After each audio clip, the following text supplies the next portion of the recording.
In the book of Numbers, chapter 34, verses 1 through 5, God speaks to Moses, instructing him to define the boundaries of the promised land, Canaan, for the Israelites.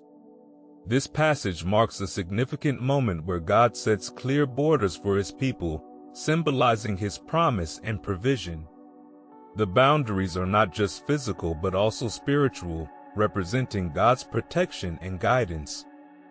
As believers, we are reminded that God has set boundaries in our lives for our well-being and spiritual growth. Continuing in Numbers 34, verses 6 through 12, the western and northern boundaries are described.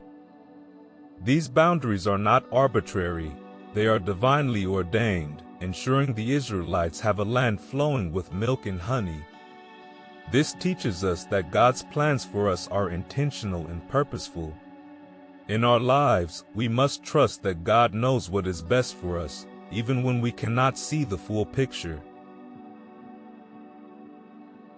In verses 13 through 15, God commands Moses to distribute the land among the 9.5 tribes of Israel. This allocation signifies fairness and divine justice.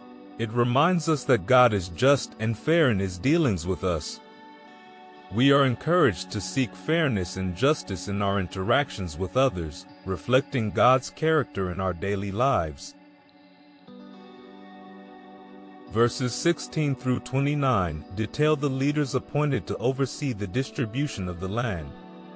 These leaders are chosen by God, emphasizing the importance of godly leadership. In our communities, we are called to support and pray for our leaders, trusting that God appoints them for his purposes. Leadership is a responsibility that requires wisdom and integrity, qualities we should strive to embody.